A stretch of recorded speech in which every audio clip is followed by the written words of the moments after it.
من الشيطان الرجيم. بسم الله الرحمن الرحيم. الحمد لله رب العالمين. الصلاة والسلام على أشرف الأنبياء والمرسلين وخاتم النبيين مولانا أبي القاسم محمد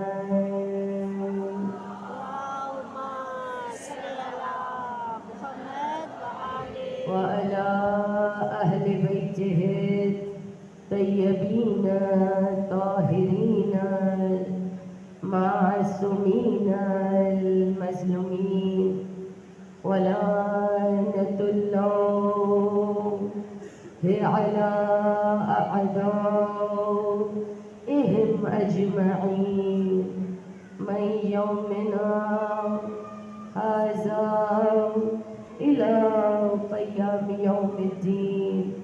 أما بعد فقد قال الله تبارك وتعالى في محكم كتابه المجيد والفرقان الحميد وهو أصدق الصادقين وقوله الحق بالحق.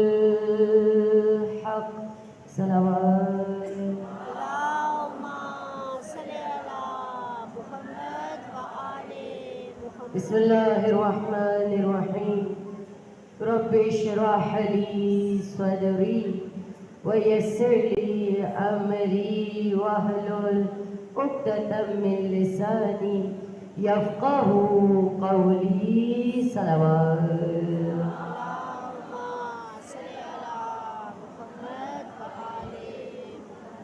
اس سے بہتر اور بہترین، اس سے بلندتر اور بلندترین ایک جاگی ہوئی صلوات ہدیہ کیجیے.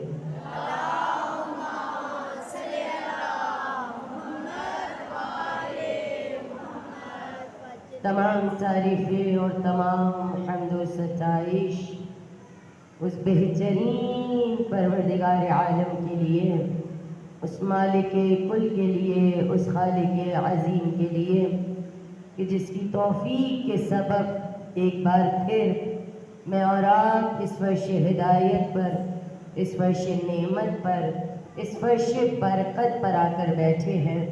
ایک بار پھر خدا کی جانب سے بوسیلہ ابا عبداللہ میری اور آپ کی خاطر دسترخوان ہدایت کو بچھایا گیا ہے. مجھے اور آپ کو اس دسترخوان پر بلایا گیا ہے. بغیر کسی تمہید کے آج جس ہستی کا میں ذکر کرنا چاہتی ہوں، کربلا کا اہم ترین جز، کربلا کی اہم ترین شخصیت، اور بہت افسوس سے کہنا پڑ رہا ہے کہ انشاءاللہ آج میں ان کا کردار بیان کروں گی، لیکن مجھے اس سے پہلے یہ کہنے کی ضرورت ہے کہ ہمارے ممبروں کو شاید اجازت نہیں دی جاتی یا ہمارے ممبروں کو اس طرح صحیح استعمال نہیں کیا جاتا کہ 1400 برس گزرنے کے بعد بھی آج تک کربلا میں یہ شخصیت مجہول ہے. یعنی کسی کو معلوم ہی نہیں ہے کہ اس شخصیت کا چناؤ کربلا کے لیے کیوں کیا گیا، اس شخصیت کو کربلا کیوں لے جایا گیا. عزیزوں، جوانوں، کربلا جو بھی گیا ہے کسی مقصد کے تحت گیا ہے، اس لیے کہ جسے پیچھے چھوڑا جا سکتا تھا مولا اسے پیچھے چھوڑ کر آئے ہیں. مدینہ خالی نہیں ہوا ہے بنو ہاشم سے. جناب جعفر کے بیٹے جناب زینب و جناب کلثوم کے شوہر مدینے میں ہیں. خود یہاں تک کہ جناب ام ایمن جناب ام سلمہ، جناب ام البنین، یہ سب مدینے میں ہیں۔ مولا کی بیٹیوں میں سے ایک بیٹی کہ جسے روایات میں فاطمہ صغریٰ کہا جاتا ہے، یہ بی بی بھی مدینے میں ہے۔ تو اس کا مطلب جس کی کربلا میں ضرورت نہیں تھی اسے کربلا نہیں لے جایا گیا، اور جس کی کربلا میں ضرورت تھی اگر وہ 6 ماہ کا بھی ہے تو اسے مدینے نہیں چھوڑ کے جایا گیا۔ حسین جس کو لے کر گئے ہیں اس کا کوئی نہ کوئی مقصد ہے، اس کی کوئی نہ کوئی ضرورت ہے کربلا میں۔ آپ نے علی اصغر کا کردار کربلا میں سنا، آپ نے بیویوں کا کردار کربلا میں سنا، یہاں تک کہ 4 سال کی بچی مدینے سے چلی اور مدینہ سوچتا رہ گیا کہ اسے صغریٰ کے پاس چھوڑ کر جانا چاہیے تھا، اسے ام البنین کے پاس چھوڑ کر جانا چاہیے تھا، لیکن ایک 4 سال کی بچی کو لے جانے کا مقصد شام میں جا کر پتا چلا کہ کیوں حسین سکینہ کو مدینے سے نکال کر کربلا لے کر آئے۔ تو اسی طرح جس طرح ہر شخصیت کا کوئی کام ہے کربلا میں تبھی اس کو لے کے جایا گیا، اسی طرح ایک شخصیت ہے جسے محمد باقر کہا جاتا ہے۔ یہ میرا امام کہ جو کربلا میں فقط 3 سال 6 مہینے اور 10 دن کا ہے، اور سوچیں جب کربلا میں عاشور کے دن اس امام کی یہ عمر ہے 3 سال 6 ماہ 10 دن، تو جب مدینے سے چلا ہے تو کتنے برس کا ہوگا؟ کیوں اتنے چھوٹے سے بچے کو لے کے جا رہے ہیں؟ اس امام کا، اس مولا کا کربلا میں کیا کام ہے؟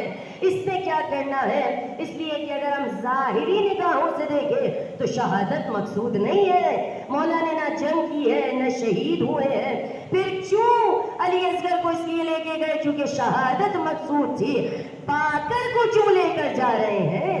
آپ بھی جانتی ہیں، آپ ساری مائیں بیٹھی ہیں، بھئی جب آپ گھروں سے کسی کام کے لیے نکلتی ہیں، اگر گھر میں کوئی بھی ایک بزرگ، کوئی بھی ایک خاتون جس پر اعتماد کیا جا سکتا ہو اگر وہ گھر میں موجود ہو تو مائیں چھوٹے بچے لے کے نہیں جاتی، مائیں اس اعتماد والی خاتون کے پاس بچے چھوڑ کے جاتی ہے۔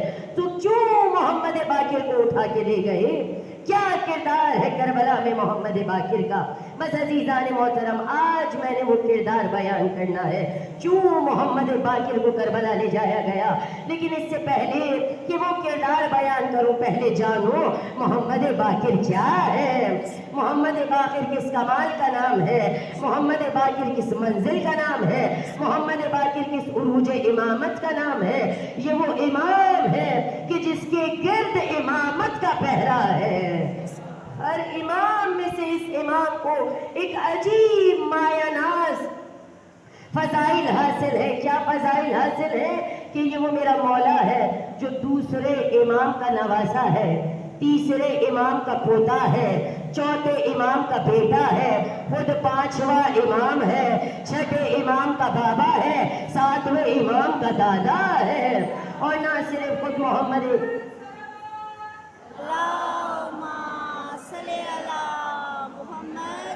اور نہ صرف خود محمد باقر کی یہ شخصیت، وہ ماں کہ جس کی گود میں یہ محمد باقر پلا ہے، جسے بعد فاطمۃ الزہرا پورے شجرے میں فاطمہ کہا گیا، انہیں محمد باقر کی ماں کہا جاتا ہے۔ کیا کیا کمال ہے ماں کا؟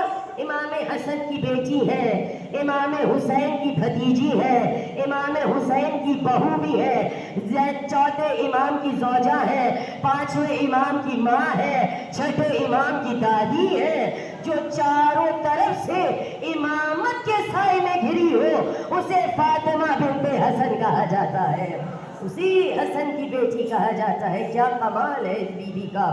اور کہتے ہیں کہ امام جعفر صادق علیہ السلام، میرا مولا امام محمد باقر کے لیے بیان کرتے ہیں، فاطمیون من فاطمین، علویون من علوین، ہاشمیون من ہاشمین۔ یہ اس قبیلے کا وہ شخص ہے جس کی ماں بھی فاطمی ہے، جس کا بابا بھی فاطمی ہے، جس کی ماں بھی ہاشمی ہے، جس کا بابا بھی ہاشمی ہے، جس کی ماں بھی حیدری ہے، جس کا بابا بھی حیدری ہے۔ یہ وہ ماں ہے امام محمد باقر کی۔ اور ان کے لیے روایات میں ملتا ہے. آپ دیکھیے عظمت کہ جس کی گود میں امام پلا اور جو خود بھی امامت کی گود میں پلی، کتنے سائے امامت میں رہی. کہتے ہیں کہ ایک مرتبہ مدینے میں دیوار سے سہارا لے کر قرآن پڑھ رہی تھی، اور جیسے ہی قرآن پڑھنے لگی، اور جب بھی میں ان بیویوں کا قرآن پڑھنا پڑتی ہوں تو عجب عجب ایک عقیدہ میرا ابھر کے کہتا ہے کہ عام عورت قرآن پڑھے تو الگ نظر سے پڑھتی ہوگی، جب اس شجرے کی عورت قرآن پڑھے قرآن کھولتی ہوگی صراط مستقیم علی ہے، قرآن پڑھتی ہوگی انعمت علیہم علی ہے، صفحے کو پلٹتی ہوگی نبأ العظیم علی ہے، پھر صفحہ پلٹتی ہوگی بستر پہ سونے والا علی ہے، پھر صفحہ پلٹتی ہوگی مرضیاں خریدنے والا علی ہے، پھر صفحہ پلٹتی ہوگی مباہلے میں جانے والا علی ہے، پھر صفحہ پلٹتی ہوگی چادر تطہیر میں آنے والا علی ہے، پھر صفحہ پلٹتی ہوگی غدیر میں مولا بنایا جانے والا علی ہے. تو مانو نا جو قرآن میں اپنے شجرے کے فضائل پڑھے اسے فاطمہ کہا جاتا ہے.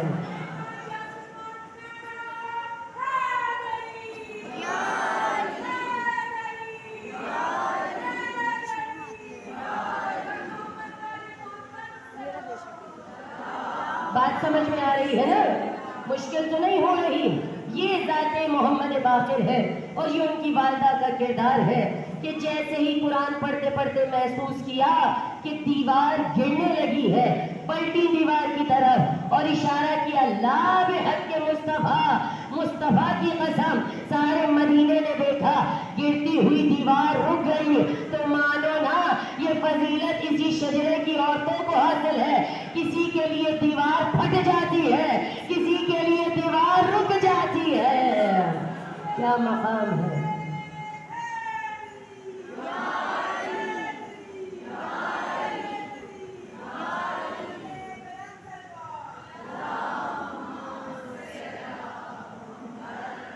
اور کون ہے محمد باقر؟ بشارت دی ہے رسول اللہ نے جابر ابن عبداللہ انصاری کو. جابر جو پہلا زائر ہے کربلا کا. اور میں کہتی ہوں جابر کتنی حسین ہے زندگی. ایک ہی زندگی میں کبھی محمد کا چہرہ دیکھا، کبھی علی کا نور دیکھا، کبھی حسن کا حسن دیکھا، کبھی حسین کی شباہت دیکھی، کبھی سجاد کو سجدے میں دیکھا، کبھی باقر کو منبر پہ دیکھا. ایک زندگی ہے جابر کی. اور جابر نے اپنی زندگی میں 6 معصوموں کو دیکھا. اور جابر کو بشارت دی تھی رسول اللہ نے جابر تو میرے بیٹے محمد سے ملے گا. اور جابر جب میرے بیٹے محمد سے ملے تو مجھ رسول کا سلام میرے بیٹے تک پہنچا دینا.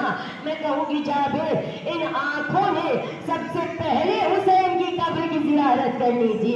یہ حسین کی زیارت کا اجر ہے کہ ان آنکھوں نے 6 معصوموں کو دیکھا ہے.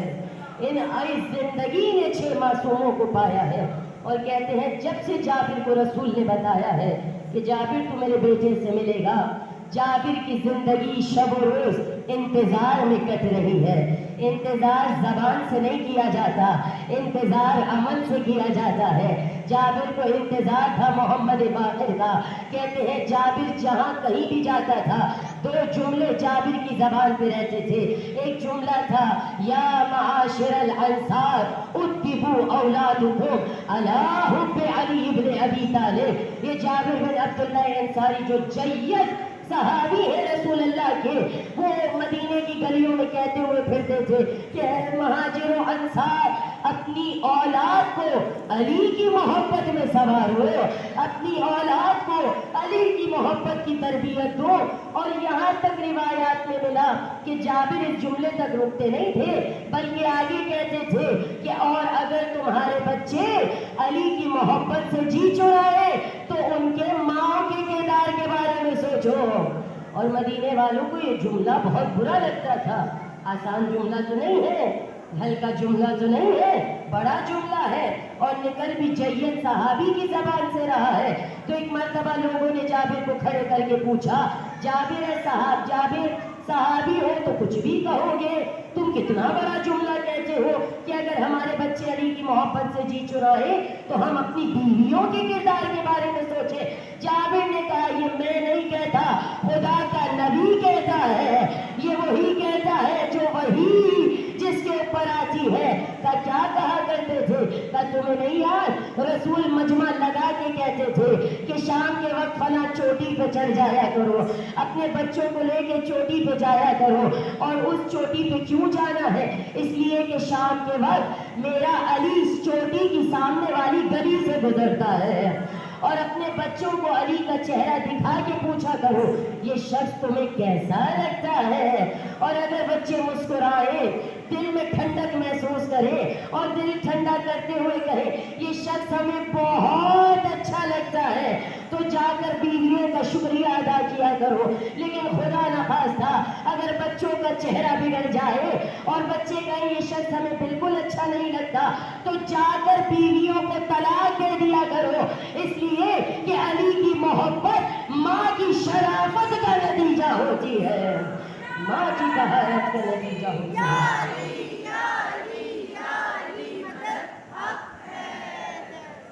یہ مقام ہے۔ اچھا، پہلا جملہ ہم جابر پہ بات کر رہے تھے۔ پہلا جملہ تو جابر یہ کہتے رہتے تھے، اور دوسرا جملہ جو جابر کی زبان پہ ہے، یا باقرو یا باقرو یا باقرو۔ جابر کو باقر کا انتظار ہے، اور زندگی گزرتی گئی، وہ دن بھی آیا۔ باقر کی بینائی تھوڑی کمزور ہو گئی تھی، لیکن باقر جیسے ہی مسجد سے نکلے، دیکھا بنو ہاشم کے خاندان سے ایک چھوٹا سا بچہ چلتا آ رہا ہے۔ جیسے ہی جابر نے غور سے دیکھا، چہرہ بھی محمد جیسا، خوشبو بھی محمد جیسی، کردار بھی محمد جیسا، چال بھی محمد جیسی، اور سوچو تو صحیح وہ کتنا محمد جیسا ہوگا جس کا نام بھی محمد ہے، جسے بعد محمد محمد کہا گیا، اسے محمد باقر کہا جاتا ہے۔ جابر جا کر گلے لگ گئے، خود بھی سلام کیا، رسول کا بھی سلام دیا، لیکن اب امام ہے، اور آپ جانتے ہیں امام کے حوالے میں ہو، تب بھی امام ہے، بچے ہیں لیکن امام ہے۔ تو امام نے پلٹ کے جابر سے پوچھا، جابر خوشا نصیب، ایک ہی زندگی میں اتنی حجتیں دیکھی، ایک ہی زندگی میں ہر حجت کے قدم پہ بیٹھے، تو جابر اتنی حجتوں سے کیا سیکھا؟ سوال تو ہے نا بھئی، اتنی حجتیں دیکھی، جابر کیا سیکھا؟ اس لیے کہ تاریخ رقم ہے کہ جو دو حجتوں کو پالے وہ سلمان بن جاتا ہے۔ جابر تو نے 6 حجتیں پائی ہیں، بتا جابر تیرا ایمان کہاں تک پہنچا؟ تو جناب جابر نے کہا کس بارے میں پوچھ رہے ہیں؟ کہ خدا کی معرفت کے بارے میں بتائیے۔ تو جناب جابر نے کہا یا محمد باقر، میں خدا کی معرفت کے اس مقام پر ہوں کہ جہاں میں بیماری کو صحت پہ ترجیح دیتا ہوں، جہاں میں موت کو زندگی پہ ترجیح دیتا ہوں، جہاں میں فقیری کو امیری پہ ترجیح دیتا ہوں۔ یہ کوئی عام جملے نہیں ہے، کوئی عام بشر یہ کام نہ کر سکتا ہے، نہ کہہ سکتا ہے، یہ معصوموں کا صحابی ہے، لیکن اتنے بلند الفاظ کہنے کے باوجود یہ محمد باقر ہے۔ محمد باقر نے پلٹ کر کہا جابر بس اتنا سیکھا؟ کہ مولا کیا کمی رہ گئی؟ کہ جابر یہ آپ کیا کہہ رہے ہیں؟ میں اس کو اس پہ ترجیح دیتا ہوں، میں اس کو اس پہ ترجیح دیتا ہوں۔ جابر یہ میں کیا ہوتا ہے؟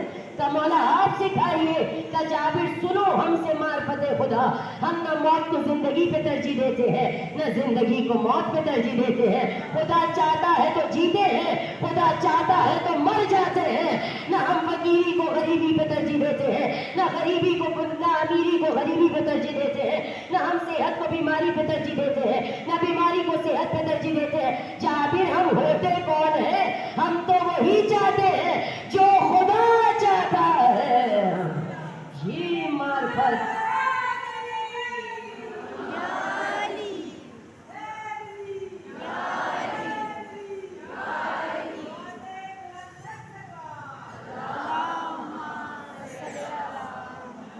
اور کہتے ہیں جابر یہ سن کر اتنے وجد میں آ گئے، اتنے مدہوش ہو گئے کہ ایک مرتبہ ساری مسجد میں صحابی پیغمبر نے اعلان کیا کہ میں گواہی دیتا ہوں اگر زمین پر کوئی نبیوں کا وارث ہے تو وہ محمد باقر ہے، نبیوں کا وارث۔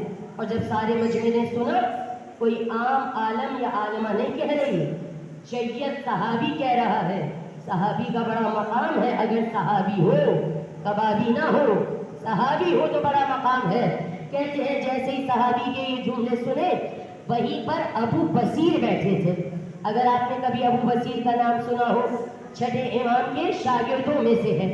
ابو بصیر وہیں بیٹھے تھے، اور جا کے تاریخ پڑھیے گا، ابو بصیر بچپن سے نابینا تھے، ابو بصیر کو نظر نہیں آتا تھا، لیکن جیسے ہی جابر کا اعلان سنا کہ محمد باقر نبیوں کا وارث ہے، جابر اپنی نابینائی کو لے کر، محمد بصیر اپنی نابینائی کو لے کر محمد باقر کے پاس آئے اور آ کر کہنے لگے، ابھی جید صحابی نے کہا کہ آپ نبیوں کے وارث ہیں، تم نبی تو معجزے بھی دکھاتے تھے۔ باقر نے کہا کیا معجزہ دیکھنا ہے؟ کہ کوئی خاص نہیں، بس نابینا ہوں، بینائی عطا کر دیجئے۔ ایک مرتبہ مولا محمد باقر نے ہاتھ کو بڑھایا، بصیر کی آنکھوں پہ پھیرا، ایسی بصارت آئی کہ سارا مدینہ گواہ ہے، تاریخ گواہ ہے، ایک انسان ایک حد تک دیکھ سکتا ہے، لیکن جسے باقر نے بینائی دی ہے وہ جہاں تک چاہتا ہے وہاں تک دیکھ سکتا ہے۔ یہ ابو بصیر کو بینائی دی محمد باقر نے، جہاں تک چاہتے ہیں اب ابو بصیر وہاں تک دیکھ سکتے ہیں۔ ایک مرتبہ ابو بصیر خوش ہوئے، خوش ہو کے شکریہ کیا اور شکریہ کر کے کہا، آپ کے اجداد سے سنا ہے جب عیسیٰ بینائی دیتا تھا کچھ کلمات پڑھتا تھا، کچھ تسبیح پڑھتا تھا، پھر جا کر شفا ملتی تھی، آپ نے تو صرف ہاتھ پھیرا ہے اور ہاتھوں سے شفا مل گئی۔ مولا نے سینے پہ ہاتھ رکھ کر کہا، پہچان ابو بصیر، عیسیٰ جن کا نام لے کے شفا دیتا تھا، ہم وہ نام ہو کر شفا دیتے ہیں۔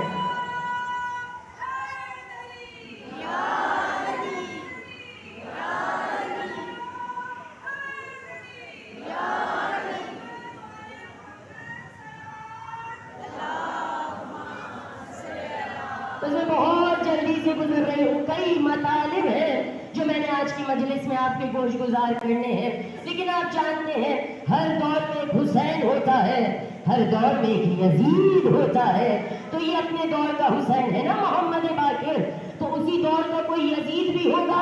اس دور کے یزید کو حشام کہتے ہیں، یہ اس دور کا یزید تھا اور مولا کی ٹو میں رہتا تھا۔ اچھا کون سا مقام ہے، مجھے جوان بتا سکیں اگر، کون سا مقام ہے جہاں امام سے ملنا بڑا آسان ہے؟ بہت مایوس کیا، کون سا مقام ہے عزیز؟ و ساری زندگی ممبر سے سنا ہے، کیا سنا ہے؟ کون سا ایسا مقام ہے پوری دنیا کا جہاں امام سے ملنا سب سے زیادہ آسان ہے؟ جابر بھی جانتا ہے، ظالم بھی جانتا ہے، مظلوم بھی جانتا ہے، چاہنے والا بھی جانتا ہے اور دشمن بھی جانتا ہے، اس مقام کو مقام طواف کعبہ کہا جاتا ہے۔ آج بھی کہتے ہیں کہ کہیں آئے یا نہ آئے، ایک 40 کے سفر پہ ضرور آتا ہے، ایک کعبے کے طواف پہ ضرور آتا ہے۔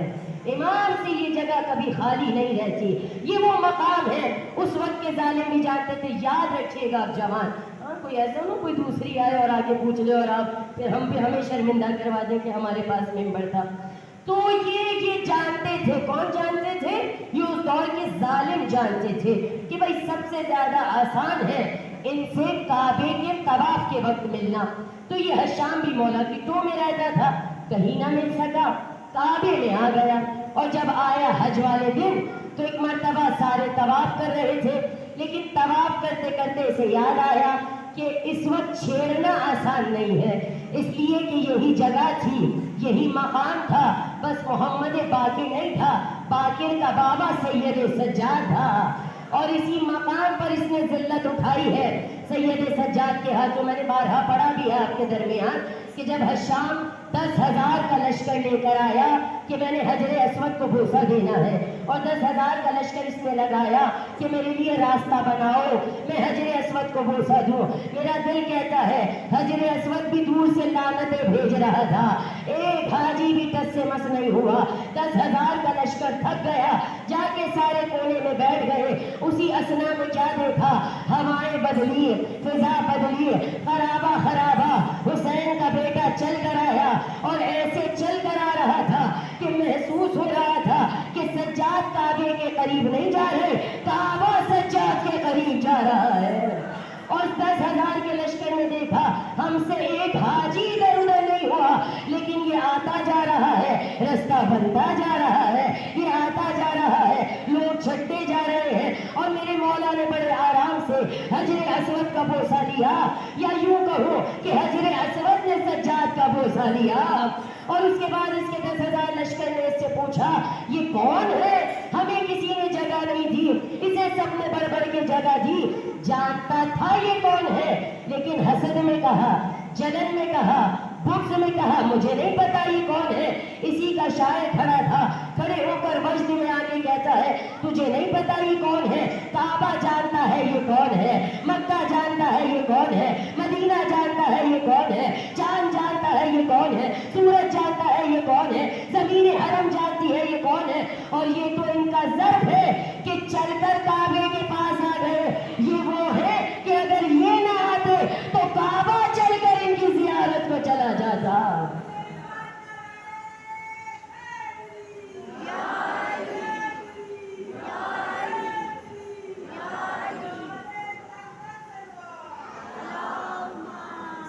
تو یاد آ گئی نا اپنی بے عزتی، یہی حشام ہے اور سامنے سجاد کا بیٹا ہے۔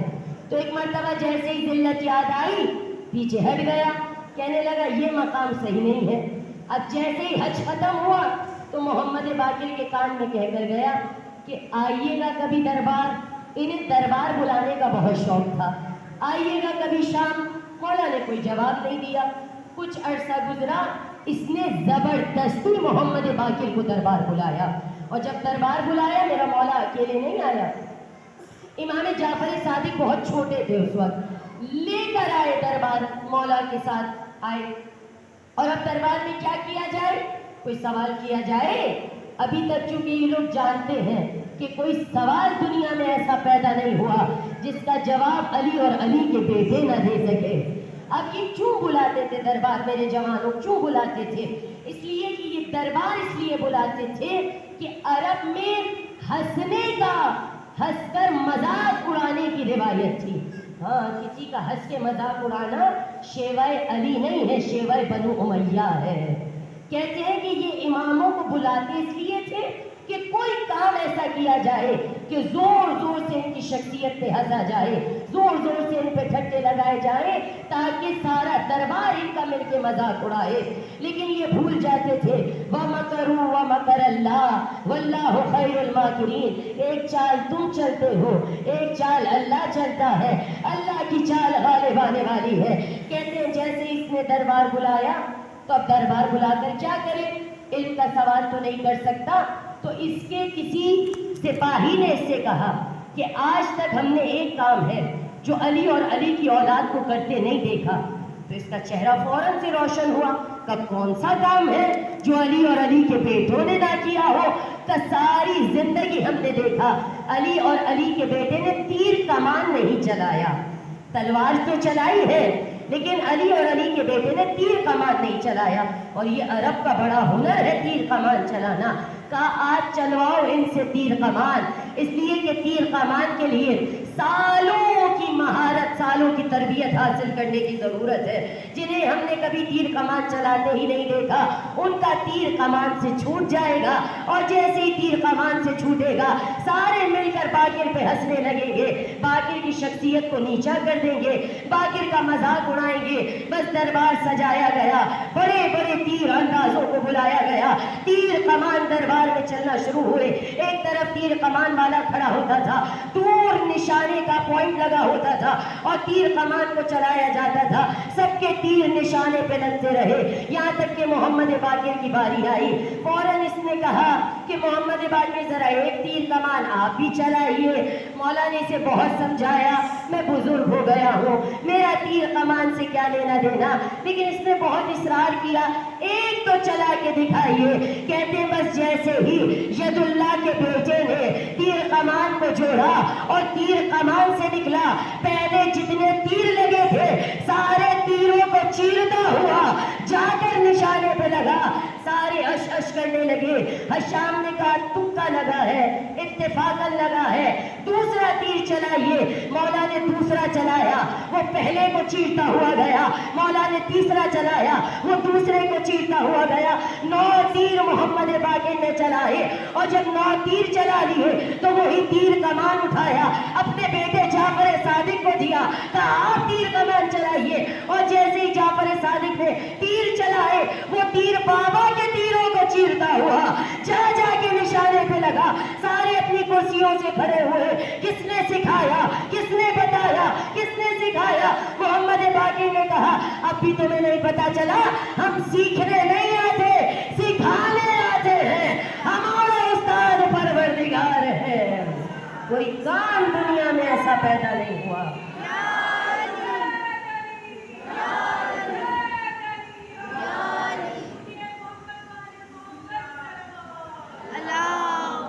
یہ ذات محمد باقر ہے۔ اور کہتے ہیں سوچو، کہتے ہیں کہ عالم سارے گزرے ہیں، لیکن یہ وہ عالم ہے کہ لوگوں کی شجاعت کا روب ہوتا ہے، باقر کے علم کا روب تھا۔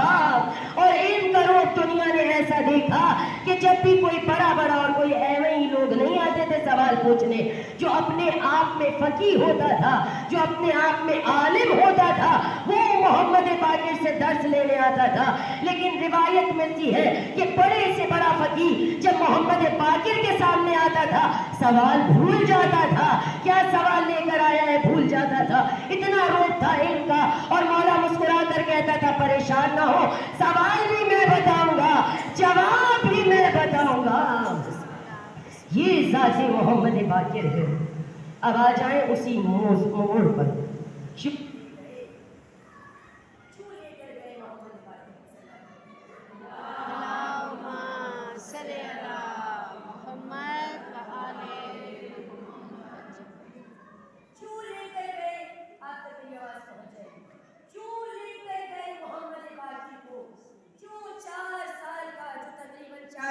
بچہ ہے، اس کی کیا ضرورت ہے کربلا میں؟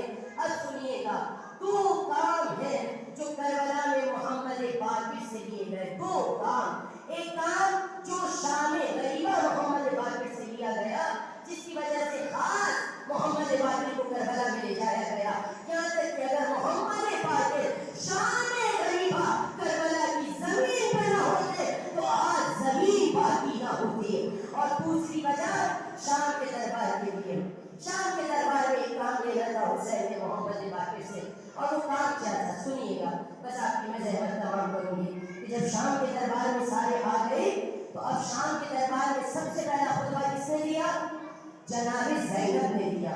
جناب زینب نے خطبہ ایسا دیا تھا کہ در و دیوار لرز رہے تھے، تختہ پلٹ رہا تھا، یزید لرز رہا تھا، سپاہی کانپ رہے تھے، ساری تحریک درہم برہم ہو گئی تھی۔ اور زینب کا خطبہ ایسا تھا جیسے کہ زینب یزید سے کہنا چاہتی ہو، سن یزید وہ حال کروں گی سدا بدحال رہے گا، وہ حال کروں گی سدا بدحال رہے گا، تو تخت نشی ہو کے بھی کنگال رہے گا۔ اس عالم میں بھی زینب نے حواس کو سنبھالا، شہادتوں پہ شہادتیں ہیں، بنے ہوئے سلسلوں پہ موجود ہیں، لیکن زینب نے ہمتوں کو سمیٹا، زینب نے صبر کیا، زینب نے حواس کو سنبھالا، اور زینب نے حق کا پرچم بلند کیا، اپنے بھائی کا نام بلند کیا۔ اسی مقام پر عزیزان محترم جہاں زینب نے یہ عرش برپا کیا، اس کے بعد جناب سید سجاد نے خطبہ دیا۔ آج جب سجاد کا خطبہ بھی ہو گیا، زینب کا خطبہ بھی ہو گیا، اب کچھ باقی نہیں رہا یزید کے پاس۔ ساری محنت جو کربلا میں کی، ساری محنت جو موسیٰ شام یہ کرتا رہا، ساری مٹی میں مل چکی ہے۔ اب کیا کریں؟ بڑے بڑے بادشاہ آگے بیٹھے ہیں، بڑے بڑے وزیر آگے بیٹھے ہیں، ان کے سامنے کچھ تو کرنا ہے نا۔ سجاد اور زینب نے تو مٹی میں ملا دی ساری عزت، اب کیا کریں؟ اب اس نے کہا کہ اب میں خطبہ دوں گا، سنیے گا، یزید نے کہا اب میں